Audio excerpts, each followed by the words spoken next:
영화들이 좀 관습적으로 만들어졌다면 이때부터는 이렇게 좀 살인의 추억, 올드보이, 봉준호, 박찬욱, 김기덕 이런 그 당시 20대 후반, 30대 초반에 아주 신선한 감독들이 등장하면서 해외 영화제에서 해외 영화제 관계자들이 깜짝 놀라죠.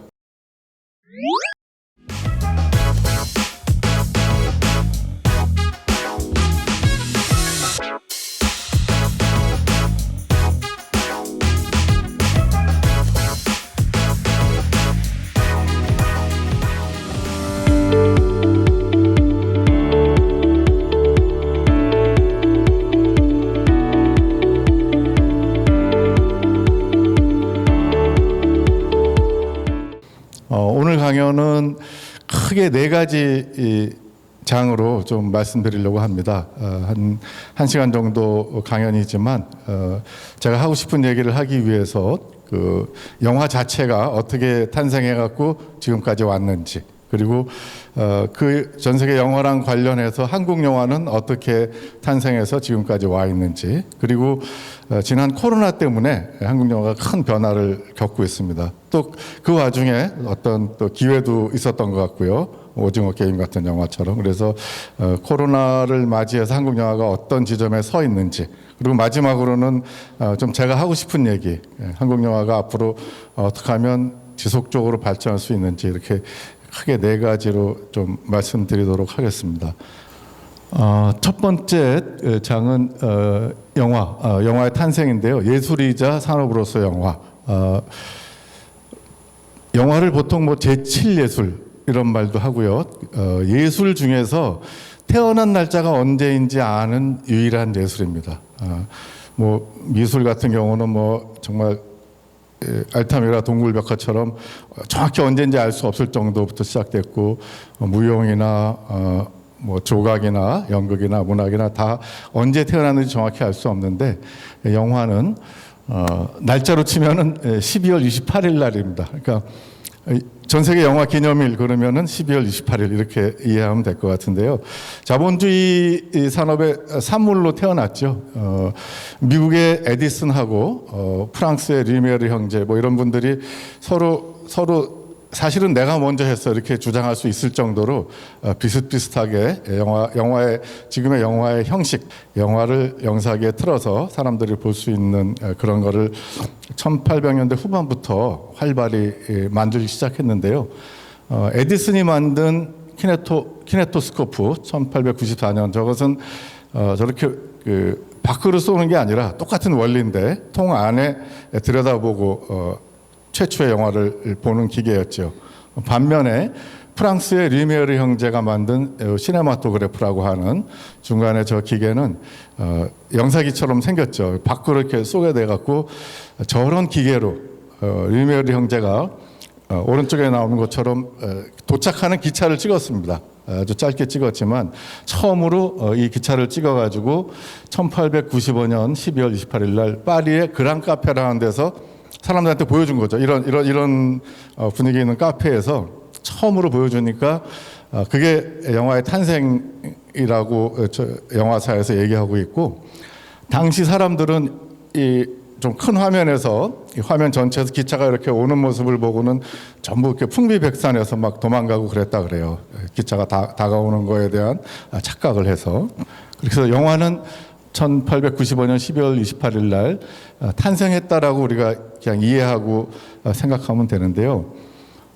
이때 이후로 미국에서는 영화가 산업으로 발전하기 시작했고, 프랑스는 주로 문학을 연극으로 옮기면 그 연극을 영화로 찍어서 보여준다거나 이렇게 좀 예술적인 특징을 가지고 성장했는데, 1차 대전, 2차 대전 거치면서 프랑스 영화 산업이 성공할 수 있는 기회를 놓쳤죠. 계속 전쟁에 휩쓸리느라고 유럽이.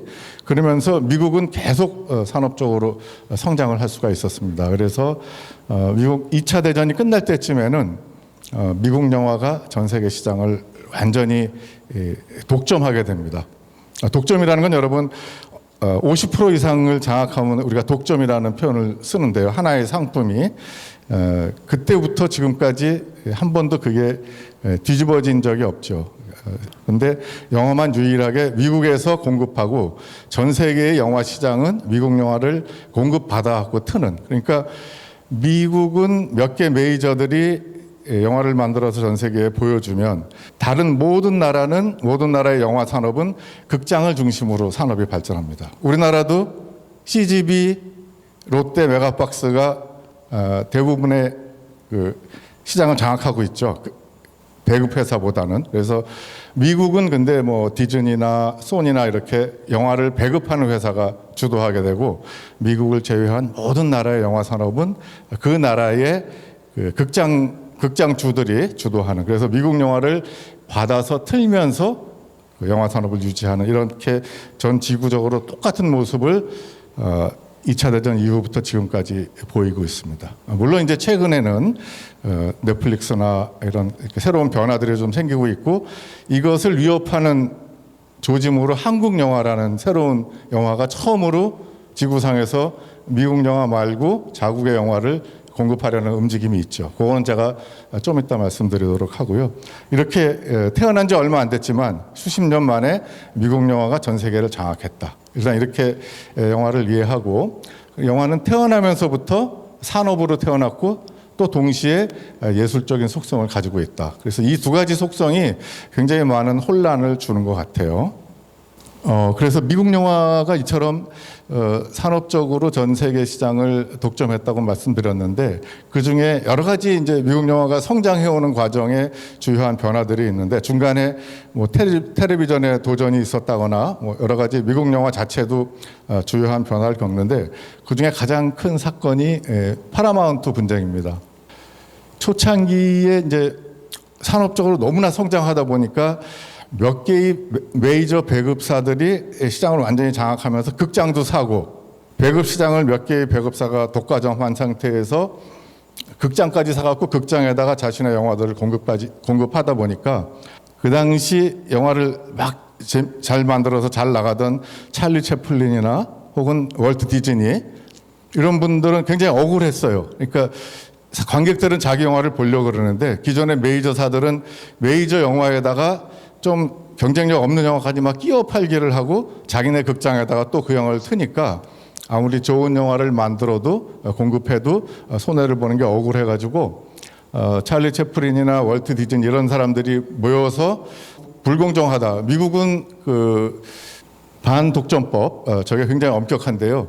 반독점법의 근거를 가지고 미 법무부에 계속 로비를 하죠. 그렇게 해서 미 법무부가 1944년 파라마운트 소송이라는 것을 제기하고 오랫동안 막 사회적으로 토론을 거치다가 미 대법원에서 1948년 5월 3일 날 판결을 내립니다. 최종적으로. 그래서 영화사의 메이저를 말합니다. 메이저 영화사의 스크린 독점 및 극장 수집 개설하는 반독점법 위반이다. 이런 판결을 내려가지고 이 메이저들이 가지고 있던 극장들을 다 이제 매각하죠. 처분하게 돼가지고 그때부터 미국은 이제 배급사 중심으로 더욱 가고 극장은 따로 이제 AMC나 시네월드인가요? 하는 영화 극장 체인은 따로 발전하게 됩니다. 그러한 그 시장의 그 불공정한 거래가 이때 1940년대 후반에 한번 시정되고 지금까지 미국 영화는 전 세계 시장을 튼튼하게 지배해 오고 있죠.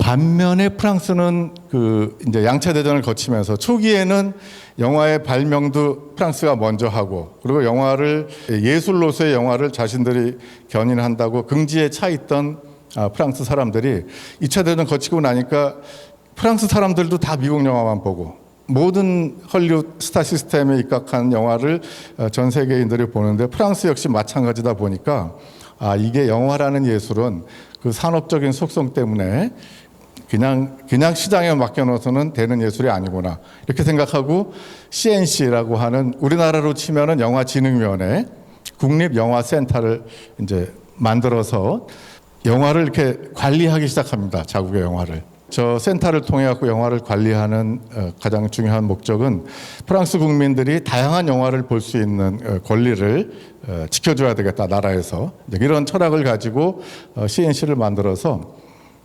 재원을 어떻게 만드냐면 이제 준 조세처럼 프랑스 극장, 프랑스는 케이블 TV 쪽에서 더 영화를 많이 봤는데요. 케이블 TV 그리고 또 최근에는 뭐 넷플릭스 같은 OTT 통해서 일괄적으로 세금을 걷습니다. 영화 기금을 걷어가지고 프랑스 영화를 만드는 영역, 또 프랑스 영화를 배급하는 영역, 그다음에 프랑스의 극장 혹은 플랫폼 쪽에 기본적으로 그 돈을 다시 나눠주고. 그리고 필요하면 필요한 부분에 또 선별적으로 더 나눠주는 그렇게 해서 영화의 제작과 배급과 상영 부분을 이렇게 컨트롤 해주는 그런 기능을 국립영화센터에서 프랑스는 하고 있습니다. 우리나라 같은 경우에 최근에 이제 뭐 어떨 때 우리가 극장에 가면은 미국 영화 블록버스터 영화 한 편이 극장을 거진 다 도배하고 있잖아요. 그런 게 이제 프랑스에도 비슷한 현상이 조짐이 보이니까 몇 년 전부터 해서 저기는 한 25% 그러니까 극장이 8개 있으면은 2개 이상의 스크린을 넘어가지 못하게 블록버스터 영화지만은 8개 스크린이 있으면은 2개만 그 영화를 틀고 나머지 6개는 다른 영화를 틀어야 되는 그런 스크린 독과 좀 규제를 하고 있습니다. 그러면서 이 영화는 제가 말씀드린 것처럼 이제 자본주의의 어떤 그 성과로 자본주의적인 예술로 태어났다고 말씀드렸는데 1993년쯤 오니까 이제 미국에서 다자간 협상을 시작하잖아요. 전 세계가 경제적으로 함께 발전하기 위해서 미국의 관세를 낮추면서 다른 나라들하고 이제 무역 자유화를 추구하게 되는데 그게 모든 나라들에게 서로 이익이 되니까 이제 다자간 협상, 우루과이 라운드 테이블에 앉아서 협상을 할 때 프랑스 사람들은 이제 저렇게 얘기합니다. 예외다. 영화는 프랑스의 우리나라처럼 스크린 쿼터라는 제도가 있었는데, 야, 그런 거는 너희 나라에만 특혜를 주는 거니까 그런 걸 다 없애야 된다. 이렇게 주장을 하니까 프랑스는 문화적 예외를 주장하면서 경제와 무역의 자유화는 우리가 인정한다. 서로 역할을 나눠가지고 관세를 낮추고 서로 유리한 부분에 생산을 해서 자유무역을 하는 것은 우리가 인정하지만 문화는 그렇지 않다. 문화는 자유화의 대상이 아니다. 문화는 교류의 대상이 아니라 교류의 대상이다. 이런 말도 또 프랑스 같은 경우는 했죠. 그러면서 이제 이 문화적 예외라는 것을 관철시켰습니다. 프랑스는. 그리고 그러한 연장선상에서 2001년쯤 돼서는 프랑스가 계속 영화나 문화가 상품의 논리로 교역의 논리로 가는 것에 좀 제동을 걸기 위해서 당시 한국을 포함한 여러 나라들하고 좀 머리를 맞대서 문화적 예외라는 걸 조금 더 공고히 하기 위해서 유네스코에서 협약을 그냥 합니다. 그러니까 유네스코는 그러한 WTO 체제랑 다르게 문화적인 기구니까 각국의 정부기구, 문화부 장관들 모임, 그리고 각국의 NGO들 모임 이런 회의를 계속하면서 프랑스 주도로 해서 2001년도 유네스코 31차 정기총회에서 문화다양성 협약을 하고 다음과 같이 선언을 합니다. 문화를 일반 소비 상품으로 간주해서는 안 되고 각국은 문화 정체성을 위해 현실에 맞는 다양한 규제나 제도를 채택해야 하고 문화 다양성의 보호는 윤리적 의무이자 인간 존엄성으로부터 분리할 수 없는 것이다. 이런 선언을 모여가지고 채택을 합니다. 2001년 31차 정기총회에서 이런 선언이 있는 다음에 이게 국제법으로 각국에 가서 효력을 가지려면 각국의 국회에서 다시 자국의 법으로 승인을 해야 됩니다. 우리나라 같은 경우는 좀 시간이 지나가지고 2014년쯤에 와서 문화다양성 보호와 증진에 관한 법률을 제정을 했습니다. 그 근거는 2001년 문화다양성 협약을 근거로 했죠. 그렇게 해서 지금 매년 5월 21일부터 한 주간을 저 법에 근거해서 문화다양성 주간으로 지정하고 또 여러 가지 캠페인이나 행사를 하고 있습니다. 그런데 우리 5월 20일 날 그 주간에 문화다양성 행사하고 있는 거 잘 모르시죠? 그게 현실인 것 같아요. 그래서 저렇게 2001년에 있었던 저런 사건 때문에 안 할 수 없으니까 우리 정부도 하긴 했는데 굉장히 절실한 필요성을 못 느끼고 또 우리 사회에서도 왜 문화 다양성을 정부가 또 시민들이 안 하느냐라는 주장이 많지 않다 보니까 좀 이렇게 형식적으로 하는 측면이 있는 것 같습니다. 시간이 지나면 조금 더 이런 문화 다양성, 그러니까 유네스코에서 정한 이런 그 정신이 조금 더 발전해 나가지 않을까 그런 기대를 해보고요.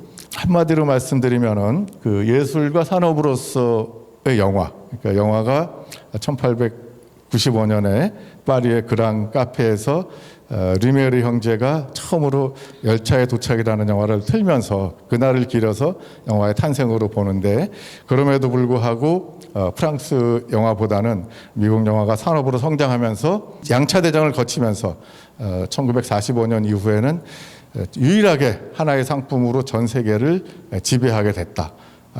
어떤 상품도 이런 상품은 없다. 이건 굉장히 특기할 만한 일입니다. 그리고 한번 만들어 놓으면 영화는 비용이 안 들어요.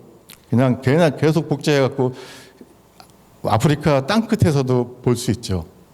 심지어 영화에서 비용은 조금 든다 그러면 프린트 비용이라는 게 있었습니다. 그 필름으로 틀었잖아요. 그러면 극장에서 한번 틀려 그러면 그 프린트 비용은 우리 돈으로 한 200만 원 정도 필요했거든요. 그런데 지금은 그것도 사라졌잖아요. 그냥 복사하고 디지털로 복사하고 스트리밍해서 볼 수 있으니까, 송출해서 볼 수 있으니까 어떤 극장에서 한번 틀려면 필요한 100만 원, 200만 원 비용까지 사라졌기 때문에 굉장히 특별한 상품이죠. 한 번만 만들면 영원히 복제 비용 없이 공급할 수 있는. 그러니까 미국에서 2천억을 들여서 스트리밍해서 받는 영화랑 가난한 나라에서 한 2천만 원 들여서 만든 영화가 똑같은 가격으로 공급이 되는데 경쟁력이라는 게 미국 영화가 뛰어날 수밖에 없겠죠. 그러니까 이 질서가 아직까지는 안 바뀌고 있다. 그 질서를 한국 영화가 처음으로 흔들고 있다. 이렇게 이해하면 될 것 같습니다.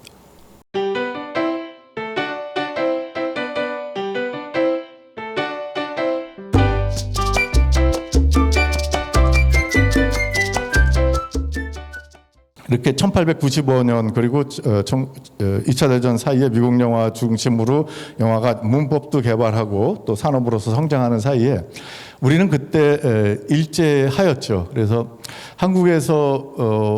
한국에서도 뭐 일본 사람들이 수입해서 영화를 상품을 선전하고 이러기 위해서 극장에 모아놓고 영화의 형태로 보여주고 이런 행위들은 있었지만은, 정확하게 한국 영화의 탄생으로 영화사에서 얘기하는 거는 1919년 10월 27일 날 단성사에서 일종의 연극의 하나인데요. 연극 장면에 카메라로 영화를 찍어가지고 연극 무대에서 이렇게 연극을 중간에 틀어주고 주인공들이 막 이렇게 다투고 하다가 잠깐 화면에 한강변에서 둘이 다투는 모습도 보여주고, 그런 식으로 한 형식을 연쇄극이라고 했다고 합니다. 그때 처음 한국 사람이 찍고 한국 배우들이 나온 비록 온전한 영화는 아니지만 연극에서 함께 활용됐던 연쇄극 형태로 만들어진 작품이 의리적 구토 혹은 구투라고도 하는데요. 저 작품이 개봉한 날, 상영을 처음 한 날을 맞춰서 한국에서는 이제 영화의 날입니다. 저 날이. 본격적인 영화는 1920년대 초에 1919년 3.1운동 이후에 이제 문화 통치기로 접어들었을 때 한국 영화들이 좀 만들어지는데요. 그 중에도 대표적으로 1926년 10월 1일 날 개봉했던 나홍주의 아리랑이라는 작품이 한국 영화사에 좀 주요하게 출발점으로 볼 수 있는 작품이죠. 나홍주의 아리랑 스토리는 다 아시죠? 주인공이 좀 미친 사람입니다. 여동생이 있는데 자기 친구하고 여동생하고 연인 관계였어요. 근데 일본 순사가 와서 자기 여동생을 이제 겁탈하려고 하니까 연인이었던 자기 친구가 다투다가 다치고 그러니까 미쳤던 주인공이 낫으로 일본 순사를 해치고, 그리고 이제 잡혀갈 수 있으니까 아리랑 고개로 넘어가는 그런 단순한 내용인데, 그게 그 당시에는 사람들한테 엄청난 인기였던 것 같아요. 그리고 그때 주제 음악으로 쓰였던 게 우리가 지금 부르고 있는 아리랑이에요. 그러니까 아리랑이란 노래는 사실 우리나라에 뭐 강원도 아리랑 수많은 지역마다 아리랑이 있지만 우리가 지금 다 다 알고 있는 아리랑 아리랑 아라, 이게 아마 경기 아리랑인가 그런데요. 이 영화에서 이제 쓰여가지고 우리나라를 지금까지 우리가 불리우는 아리랑이 이 영화 때문에 그때 그 아리랑 들으면서 관객들은 막 울었을 거 아니에요. 변사의 소리를 들으면서 아, 우리의 주인공은 뭐 울면서 걸어갑니다. 막 이럴 때 관객들이 막 울고, 그때 나온 저 아리랑 음악 때문에 지금까지 아리랑 우리한테 알려졌다. 그러니까 영화 음악은 그만큼 중요하죠. 이렇게 그 일제 때 시작됐기 때문에 한국 영화가 지금은 이제 달라졌죠. 한국 영화는 지금 굉장히 국제적인 경쟁력 있는 영화가 됐지만, 굉장히 오랜 시간 동안에 여기 써 있는 영세한 자본과 정치적 검열, 이 두 가지가 한국 영화의 특징이었습니다. 최근이 오기 전까지 이 아주 긴 시간 동안 일제하에서나 또 이승만 제1공화국 이승만 정부 때나 그다음에 박정희 정권 때나 그리고 전두환 정권, 노태우 정권 때까지 쭉 올 때까지 저 두 가지 특징을 가지고 왔습니다. 영세했고, 그래서 영세하니까 뭐 영화를 경쟁력 있게 만드는데 돈이 없으니까 만들기 힘들었을 거고, 그다음에 조금만 사회적인 얘기를 하거나 조금 더 자유롭게 얘기를 하려고 그러면 심의제도, 영화 검열이 있어가지고 영화 만드는데 제약이 많이 있었죠. 그러다가 88 올림픽을 하면서 글로벌 스탠다드가 필요하니까 우리 정부가, 전두환 정부가 88 올림픽을 유치하면서 미국이랑 약속을 했죠. 우리 제작 자유화도 할 거야. 그러면서 그 이전까지 이렇게 영화를 만들려고 그러면은 굉장한 시설을 갖추고 있는 프로덕션만이 영화를 만들 자격이 주어졌는데, 지금처럼 아무나 영화를 만들 수 있는 게 올림픽 유치하면서 영화법이 개정되면서 전두환 정부 시절에 제작 자유화가 됐습니다. 그리고 그때 88 올림픽을 유치하면서 한국 영화 시장을 개방했습니다. 한국 영화는 그때까지는 한국 영화 업자들이 헐리우드에서 공급하는 메이저 영화들을 수입권을 얻어내면 그거를 틀기만 하면 돈을 벌죠. 그래서 그 수입권을 갖는 사람이 한국에서 가장 권력이 있고 돈을 많이 버는 사람입니다.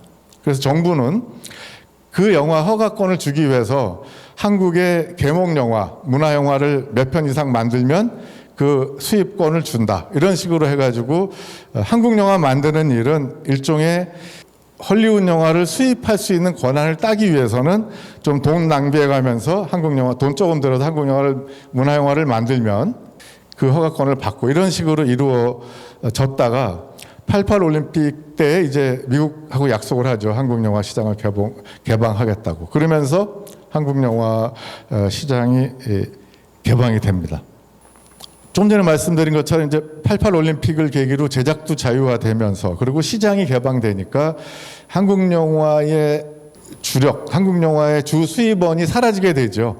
미국의 UIP라고 하는 회사가 직접 와서 여기서 영화를 배급하고 수입을 받아서 미국으로 본사로 보내고, 이런 식으로 이제 구조가 바뀌게 됩니다. 그러니까 미국 영화를 받아서 극장에서 틀고 거기에 의존하던, 그리고 그것 때문에 덤으로 한국 영화를 제작하던 한국의 모든 영화 관계자들이 위기의식을 느끼죠. 아, 이제 한국 영화 끝났구나. 그래서 어떻게든 그 시장 개방을 막아보려고 개방 반대 운동을 합니다.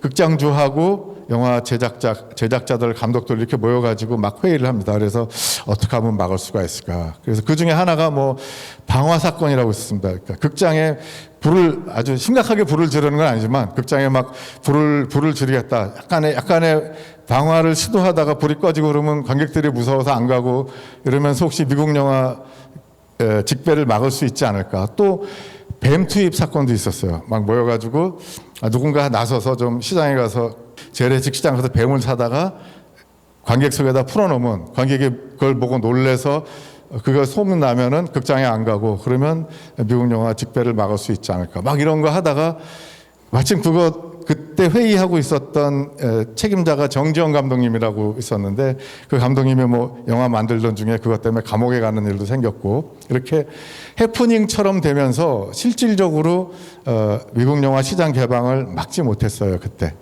그러다 보니까 이제 어떻게 하면 좋지? 한국 영화 다 망하게 됐는데, 이렇게 생각하다가 기존의 영화법 안에 있었는데 지켜지지 않던 보호장치가 하나 있었어요. 스크린 쿼터제라고 하는 1년에 145일은 1년에 145일은 한국 영화를 틀어야 된다. 모든 스크린은.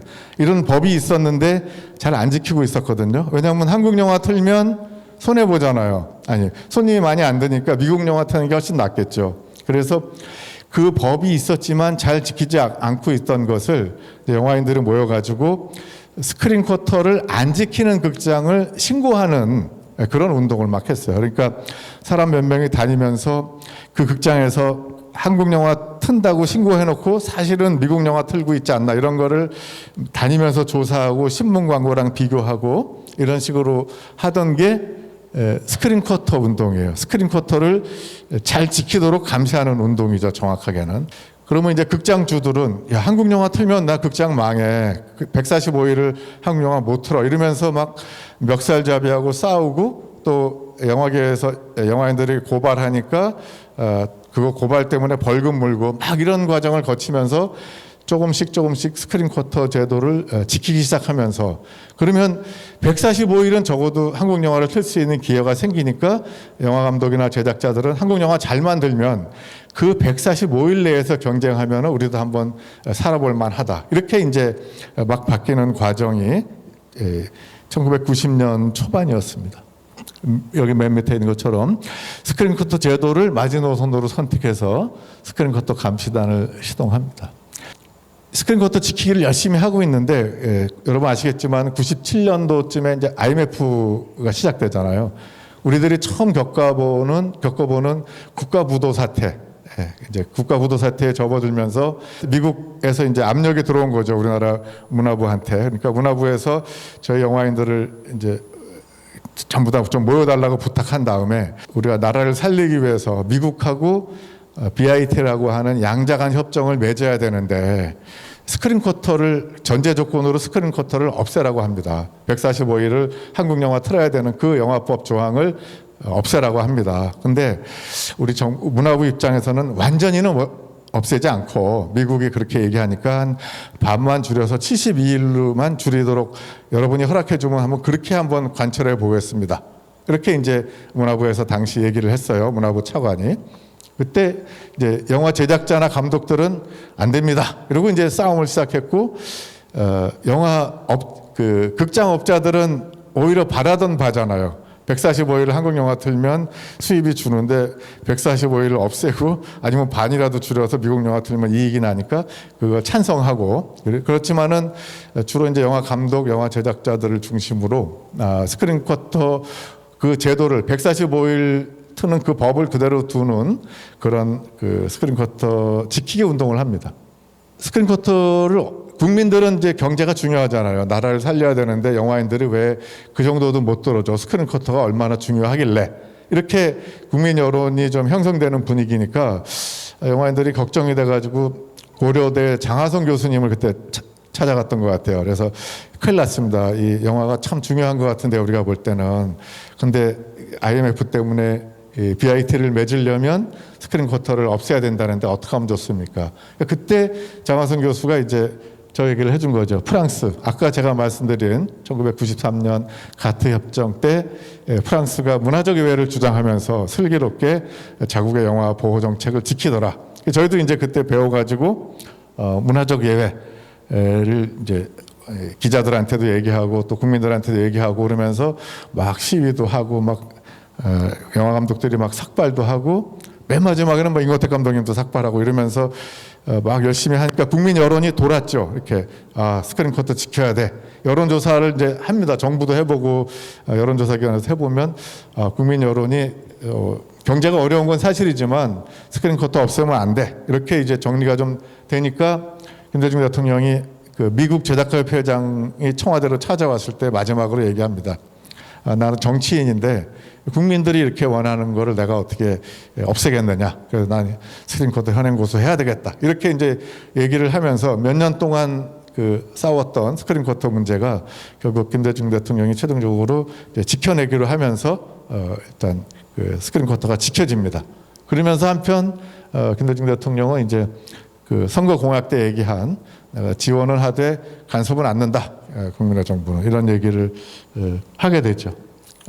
김대중 정부가 처음으로 건설 회사에나 있던 프로젝트 파이낸싱이라는 게 영화 쪽에 그런 개념이 없었는데, 건설 회사에서 사용하는 프로젝트 파이낸싱 기법을 영화 쪽에 이제 도입을 합니다. 그렇게 해서 중기청 자본을 가지고 벤처 캐피탈 회사를 만들어서 영화 쪽에 투자하는 펀드를 만들어서 초기에 그 열악한 자본을 영화를 제작할 수 있는 자본을 도와주죠.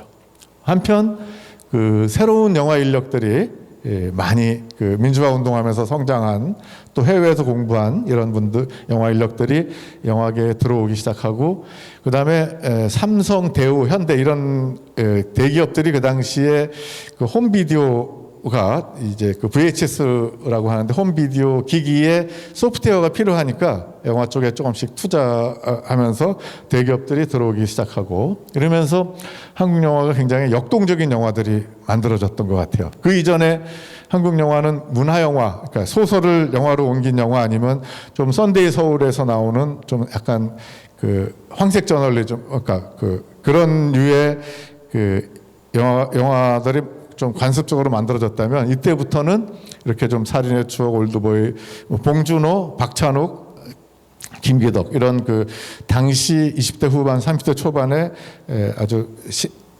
신선한 감독들이 등장하면서 해외 영화제에서 해외 영화제 관계자들이 깜짝 놀라죠. 그 전까지는 한국 영화가 뭐 일본 영화는 칸 영화제에서 상을 받은 적이 있지만, 한국 영화는 세계 3대 영화제를 이제 칸, 베니스, 베를린 이렇게 치는데요. 칸이나 베니스나 베를린에 본선 진출조차도 잘 못하던 시절이었는데, 이때부터 그런 이 주류 해외 영화제 프로그래머들이 한국 영화를 보고 깜짝 놀래죠. 이런 영화들이었는데요. 야, 어떻게 이런 영화들이 나오냐. 굉장히 한국 영화의 역동성에 놀랐다고 합니다. 기존에 못 보던 헐리우드의 장르 영화 비슷하지만 굉장히 역동적이고, 그러면서도 완성도 높고 보편적인 그런 이야기 구조를 보고 깜짝 놀랐다고 합니다. 그러니까 그러면서 한국 영화의 점유율이 막 올라가기 시작해요. 저희가 스크린쿼터 운동할 때 점유율은 한국 영화 점유율이 한 13%, 15% 정도 됐는데, 2000년 가까이 가면서부터 점유율이 40%, 50% 올라가기 시작하니까 극장 입장에서는 스크린쿼터 줄이라는 말 필요 없이 오히려 한국 영화가 점유율이 더 높아지는 거죠. 그러니까 미국 영화 틀어서 돈 벌고 한국 영화 틀어서 돈 벌고, 그러니까 CGV가 극장을 막 짓기 시작합니다. 멀티플렉스로. 그래서 관객이 또 거꾸로 늘기 시작하면서 소위 한국 영화가 이제 르네상스를 넘어서 호황으로 넘어가죠. 한 2019년쯤 오면은 계속 정말 호황이 됩니다. 관객 수가 역대 제가 1919년 10월 27일 날 의리적 구투로 시작됐다고 했잖아요. 한국 영화가. 그 이후 가장 많은 관객 수가 2019년에 들었습니다. 그리고 그 해는 5편의 영화가 1000만을 넘었고, 시장 크기로 세계 5대 영화 시장이 되었고, 관객 한 명이 평균 보는 5점 몇 회가 됐어요. 5점 몇 회. 미국 영화가 한 4점 몇 회가 됐거든요. 굉장히 많이 보는 건데, 전 세계에서 가장 많이 보는 건데, 관객 1인당 관람 횟수가 1년에 5.3회인가까지 나왔어요. 이때. 대신 좀 독과점 현상이 이제 너무 심해졌습니다. 제가 말씀드린 것처럼 이 영화가 이 자본주의 산물이기 때문에 상당히 자본주의는 성장하면은 점점 독점 내지는 독과점화 되잖아요. 그런 것처럼 이제 극장 같은 경우는 CGV, 롯데시네마, 메가박스, 플러스 M 세 곳이 우리나라 극장의 95% 이상을 그냥, 사실 우리가 다녀보면 아시겠지만 이 세 군데밖에 안 보이죠. 우리가 영화 볼 수 있는. 여기 말고 아마 이 세 군데 말고 영화 보신 개인 어떤 브랜드의 영화를 보신 기억이 아마 거진 없으실 거예요. 이거는 굉장히 특별한 거거든요. 근데 우리는 지금 잘 모르고 영화를 보고 있죠. 한편 이들이 이 세 군데 극장이 수익률이 좋으니까 배급까지 겸하게 됩니다. 극장이 배급을 경하면 제가 아까 파라마운트 얘기한 것처럼 문제가 생길 수 있는데, 그래도 돈을 벌기 위해서는 자본주의 시장에서 돈 버는 건 자유니까 이제 극장에서 버는 거 또 벌기 위해서는 다시 배급도 자기들이 직접 배급을 합니다. 극장들이. 그리고 그 외에 직배사와 쇼박스, 주, 에이스 메이커 이렇게 좀 큰 배급사 세 군데 정도가 공급하는 영화만 우리가 극장에서 볼 수 있게 되는 거예요. 그러니까 극장은 세 군데 체인이고 그다음에 크게 한 7, 8군데에서 배급하는 영화만 우리는 보고 살아요. 뭐랄까, 어느 쪽으로 편중되는 건 좋지 않은데 편중되는 거죠. 우리는 이거를 양극화된다고 하는데, 양극화가 어느 정도 됐냐면 제가 말하는 그 멀티플렉스 영화가 95.3%고 멀티플렉스가 아닌 영화, 비멀티플렉스 영화가 4.7% 정도로 됩니다. 이 4.7% 되는 영화는 대기업이나 직배 영화를 제외한 모든 영화가 저기 다 포함되는데, 그러니까 숫자는 엄청 많을 텐데 시장 점유율로 치면 4.7%밖에 안 된다는 거죠. 그래서 국민들이 혹은 여러분들이 좀 다양한 영화 혹은 예술 영화, 어떤 의미 있는 영화를 찾아보기가 너무너무 힘든 환경에 처하게 된다는 거죠. 그래서 이런 과정 속에서 중소제작사나 배급사나 또 조그만 상영관들은 시장에서 도태돼 가지고 언젠가 사라졌다. 우리가 잘 주변을 보면 그런 걸 느낄 수 있을 것입니다. 뭐 대표적인 영화로 지금 이 멀티플렉스 영화는 이렇게 명랑, 범죄도시 이런 영화들만 틀어야 됩니다. 왜? 저게 회전율이 높거든요. 그래서 손님들이 많이 보니까 가급적이면 계속 저런 영화를 만들어야지 수익률이 유지되기 때문에 좀 더 낯선 영화를 틀기는 점점 힘들어지는 거죠. 극장을 유지하기 위해서는.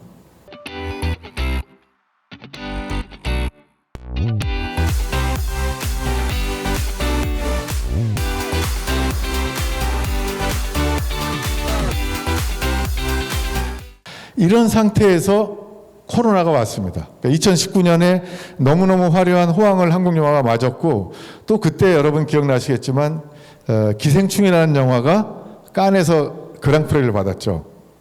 칸에서 그랑프리만 받았나요? 아마 처음으로 동양권 영화가 처음으로, 한국 영화 처음이 아니라 동양권 영화가 처음으로 아카데미에서 상을 받았죠. 작품상인가요? 그러면서 야, 정말 대단하다 한국 영화 막 이러고 있는데 코로나가 온 거죠.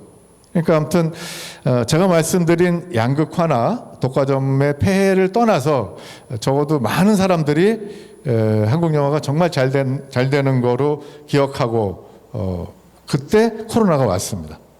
코로나 이전에 한 10년, 20년 동안 제가 말씀드린 세 개의 체인은 CGV, 롯데, 메가박스 플러스 M은 해마다 아주 큰 액수는 아니지만 한 2천억 정도씩 벌지 않았을까 추정합니다. 제가 개인적으로 추정으로. 19년까지의 호황이 2000년, 2001년 이 두 해 동안에는 한 30%밖에 안 됐기 때문에 한 2천억씩 손해를 본 거로 추정이 됩니다. 주로 국내 영화 산업은 저렇게 CGV, 롯데, 메가박스에서 걷어들이는, 그 극장에서 걷어들이는 매출이 IPTV나 그 OTT 플랫폼, 스트리밍 서비스 이런 거 다 포함해도 한 80% 가까이가 극장에서 생기는 수입으로 한국 영화 산업이 돌아갔거든요. 근데 그게 뚝 끊어지니까 한국 영화 산업이 엄청난 위기였겠죠. 특히 영화 하는 사람들은 엄청난 위기로 느꼈습니다. 그리고 그건 아직 돌아오지 않았죠. 지금 한 70% 가까이 올해 돌아온 것 같은데 2년 동안의 그 매출 감소는 지금 상당히 아직도 위기의식을 느끼게 하고 있고요. 두 번째로는 그 극장에 갈 수가 없으니까 초반에, 지금은 좀 덜하지만 초창기 코로나는 사실 모두에게 굉장히 공포스러운 전염병이었습니다. 그래서 사람들은 극장에 갈 수 없었고, 그때 아주 특수한 상황, 전체적으로 스트리밍 서비스가 디지털 시대의 추세이긴 했지만 넷플릭스라는 유독 한 업체는 굉장히 앞서서 선점을 할 수 있었죠. 그 기회를 맞아서 전 지구적으로 넷플릭스가 시장을 선점합니다. OTT 시장을. 그렇게 해서 막 그때 그 넷플릭스를 통해 갖고 오징어 게임으로 상징되는, 오징어 게임뿐이 아니겠죠. 지금 저희들이 뭐 여러 가지 작품들이 있는데 여러 나라에 처음, 그 전부터 한류라고 하는 것은 있었지만은 처음 전 지구적으로 굉장히 의미 있는 그 한국 영화의 그 뭐랄까 영향, 각 나라에 영향을 미치기 시작하고, 이것은 뭐 BTS로 알려진 뭐 K 뮤직 뭐 여러 가지 섞여가지고 K 컬처 로 이렇게 지금 한국의 문화유산이 많이 바뀌고 있고, 거기에 이제 선두주자로 K 뮤직, 그다음에 K 시네마 이렇게 지금 퍼지고 있는 것 같습니다. 그래서 아까 제가 초반에 말씀드렸지만은 영화라는 상품만은 영원히 안 바뀔 줄 알았어요. 그러니까 미국 영화가 전 세계 시장에 공급하면 전 세계 시장은 그걸 받아서 보는 이런 아주 기본적인 구조가 처음으로 이 디지털화되고 글로벌화되면서 스트리밍 서비스가 일반화되면서 이 구조가 지금 바뀌는 거 아니냐. 근데 바뀌어도 확 바뀌지는 않을 거예요. 그러니까 극장은 여전히 있을 거고 OTT 서비스가 기존의 영화관을 완전히 뒤집는다거나 이런 일은 생길 것 같지 않지만 그럼에도 불구하고 하나 의미 있는 변화라면 미국 영화가 전 세계 시장을 독점하고 있었는데 한국 영화가 거기 끼어서 전 세계 시장의 한 75%를 둘이서 점하면 독과점 상태에 들어가는 거죠. 그러니까 한국 영화와 미국 영화 등이 합쳐서 전 세계 시장을 독과점화하는 시장으로 바뀔지도 모르겠다라는 그 조짐을 볼 수도 있을 것 같아요. 그러면 적어도 산업적으로는 굉장한 기회죠. 한국에는. 그러니까 이거는 전략적으로 우리가 뭐 반도체 산업 막 키우고 하듯이 경제적으로만 봐도 한번 눈여겨볼 만하고 그것이 갖는 파급 효과, 이 K컬처가 주는 파급 효과를 다시 생각하면 그것이 다시 다른 상품이나 이런 데 주는 효과까지 생각하면은 정말로 엄청날 수 있다는 생각이 듭니다. 그래서 제가 한국의 극장 산업이 희청하면서 위기를 맞이했지만 다시 한국 영화는 전 세계 시장으로 나갈 수 있는 기회를 이 코로나 때 맞기도 했다. 이 두 가지를 좀 특징으로 잡아봤습니다.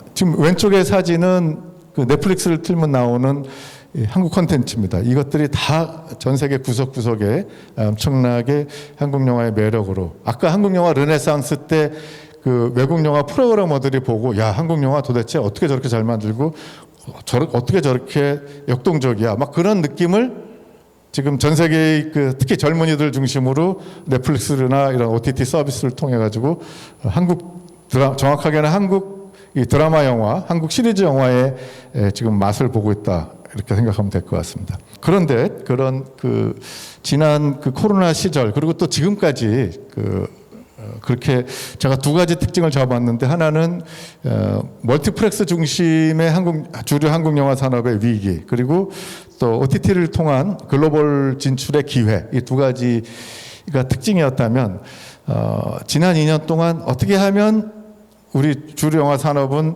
2019년의 호황으로 돌아갈까 이런 관점이 하나 있었고 그 다음에 글로벌 OTT에 대항하는 넷플릭스나 디즈니 플러스처럼 우리나라의 뭐 왓챠나 티빙이나 이런 한국 OTT들이 뒤늦게 시작해가지고 어떻게 넷플릭스랑 대항할 수 있게 키워줄 수는 없는지 이런 고민을 뭐 우리 정책 당국들은 좀 했던 것 같아요. 그런데 둘 다 저는 대안과 정책의 부재다 이렇게 봅니다. 왜냐하면 2019년까지 있었던 호황은 영화 산업의 생태계라는 측면에서는 굉장히 대책이 없었거든요. 그대로 가면 그 호황이 지속될 수 없는 그런 심각한 독과점 상태였는데 글로 돌아가려고 하는 게 과연 지금 정책일 수 있느냐. 그리고 지금 넷플릭스나 디즈니 플러스나 이 OTT 서비스 역시 이 글로벌 시장에서의 경쟁이기 때문에 지금 경쟁 자체가 굉장히 독과점 시장에서의 경쟁인데 그것을 정책적으로 지원이 가능하다라고 생각하는 그렇게 해서 뭐 법을 고쳐갖고 토종 OTT를 살려보려고 하는 노력들이 과연 현실적이냐 이렇게 봤을 때 대안과 정책이 좀 부재한 거 아니냐. 그리고 그러다 보니까 코로나 전이나 코로나 후나 중소영화라는 측면 혹은 다양성이라는 측면에서는 계속 부재 상태, 실종 상태다. 이렇게 혼돈의 시기를 저희들이 겪고 있다. 이렇게 봅니다.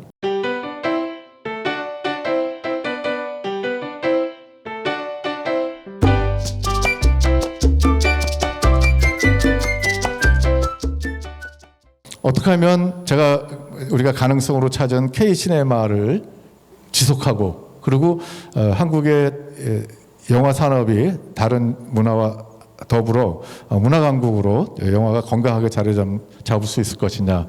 영화 산업의 생태계 구축이 필요하다. 그리고 어떤 공정한 시장 경쟁이 필요하다. 그리고 민관 협력, 올바른 거버넌스 구축이 필요하다. 이렇게 세 가지로 말씀드리고 싶은데요. 첫 번째는 영화 산업 생태계 구축을 위해서는 아까 앞서 얘기한 프랑스가 이제 1945년 2차 대전 직후에 국립영화센터를 만들어서 자국의 영화를 다양성을 유지시켰다고 했잖아요. 그래서 그러한 샘플을 우리나라에 도입하는 게 필요하다. 우리 영화진흥위원회가 있습니다. 사실은 그런 취지로 생겼는데 상당히 혼란 속에 있기 때문에 좀 더 명확하게 프랑스의 정책을 그들은 1945년 이후에 지금까지 계속 토론하고 계속 수정하면서 영화 정책을 다듬어 왔기 때문에 시간을 줄여서 프랑스 정책을 벤치마킹할 경우에 굉장히 우리한테 도움이 될 수 있겠다. 그랬을 때 벤치마킹의 결론은 영화 정책의 목표는 국민의 문화 향유권 존중이다. 그리고 재원이 우리나라 같은 경우 지금 한 해마다 800억에서 900억 정도의 재원을 쓰고 있는데 프랑스처럼 국고 또는 조세적 성격의 영화 기금을 징수해서 한 5천억에서 7천억 사이의 재원 마련이 필요하다고 보고 있습니다. 그리고 그걸 통해서 제작과 배급과 상영의 자동 지원, 선별 지원을 통해서 영화 산업의 생태계를 관리해 주는 게 필요하다고 봅니다. 그리고 홀드백이 복원돼야 되고요. 스크린 상한제 그리고 스크린 쿼터가 유지돼야 된다고 봅니다. 홀드백은 사실 그 미국 영화의 경우에는 최소 극장에서 45일을 틀게 돼 있고 프랑스는 최소 15주를 틉니다. 4개월에서 일주일 빠지죠. 근데 우리나라는 이번 주에 개봉한 게 빠르면 이번 한 1, 2주 있다가 IPTV에서 볼 수 있죠.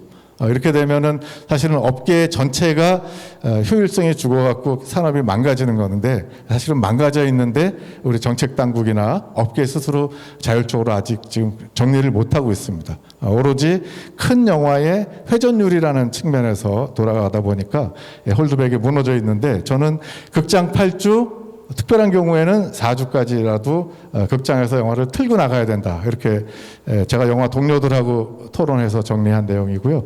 그다음에 스크린 상한제는 프랑스는 아까 한 20%, 25% 정도인데 우리나라도 한 영화가 30% 이상 틀면 안 된다. 그러니까 10개 스크린이 있으면 한 3개관 정도만 틀면 되지 10개관 스크린에서 8개, 9개 심지어 10개 다 한 영화를 틀면 다른 영화들은 거기서 상영이 끝나잖아요. 그래서 스크린 상한제를 만들어줘야 되고 그다음에 지금 한국 영화 쿼터제가 있는데 유럽은 프랑스 영화뿐이 아니라 프랑스 영화 및 유럽 영화를 함께 보호하거든요. 물론 거기는 유럽 연합이기 때문에 그런 것도 있지만 영화가 문화인 한 저희가 미국 영화만 보는 것보다는 조금 더 우리가 일본과 중국을 위시한 극동 그리고 아시아를 이해하기 위해서는 한국 영화를 포함한 아시아 영화 쿼터제를 넣어주는 것이 정치적으로는 계속 소원한 관계에 어렵더라도 이러한 진정한 문화 교류를 통해서 이웃 아시아를 알게 함으로써 문화가 한층 발전할 수 있지 않은가 그런 생각 때문에 아시아 영화 스크린 쿼터가 필요하지 않나 개인적으로 좀 주장을 하고 싶고요. 배급사들이 영화관을 다 팔게 했는데 저는 동료들하고 오랜 토론을 통해서 과거에 우리나라 그 신문법이 뭐 이런 경우가 있었다고 하는데요. 완전하게 겸업을 금지하기보다는 겸업을 허락하되 시장 지배를 좀 줄이는 거죠. 그래서 만약에 50% 이상 극장을 갖고 있는 집은 배급은 한 5% 이내로 하는 것이 현명하겠다.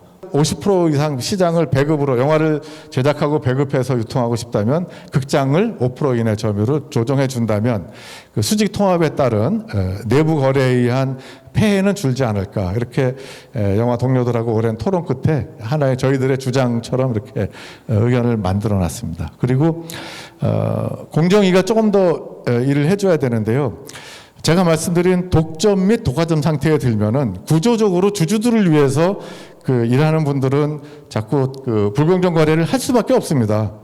나쁜 마음이 있어서가 아니라 아무래도 똑같은 영화를 개봉하는데 자기 극장에 자기 회사에서 만든 영화를 틀고 싶지 조금이라도 다른 극장 영화를 완전히 똑같이 틀긴 힘들잖아요. 그래서 그렇지 않게 하려고 그러면 공정거래위원회가 조금 더 가동해서 내부 거래나 부당한 거래 같은 거를 좀 막아주고 경고해주고 해야 되는데 우리나라는 그런 규제가 상당히 약하죠. 그래서 이 두 가지가 좀 시장에서 작동돼야 된다 이렇게 보고 있습니다.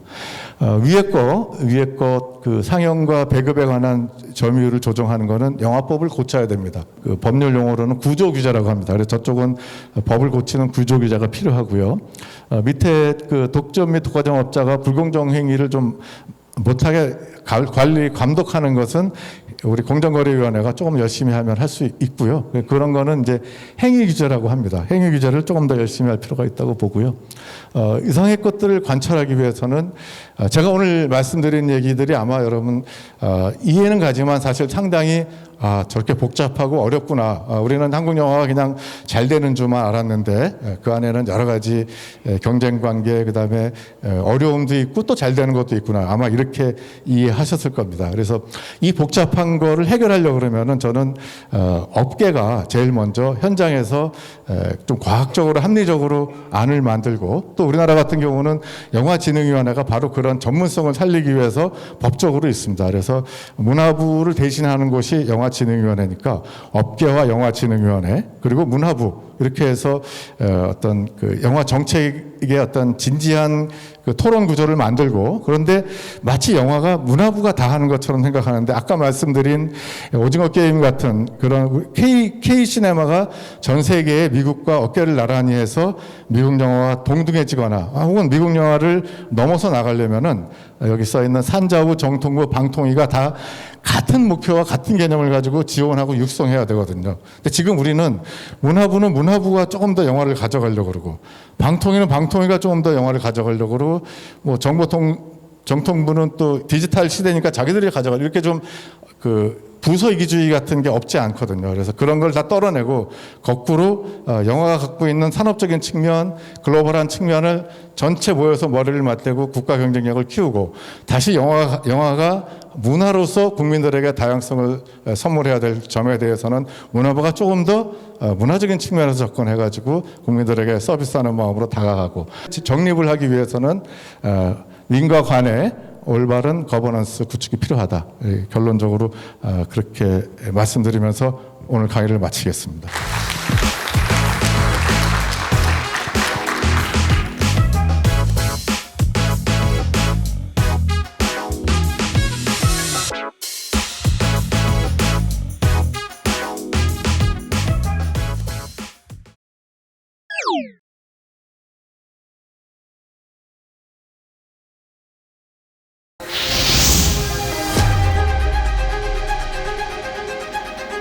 Thank you.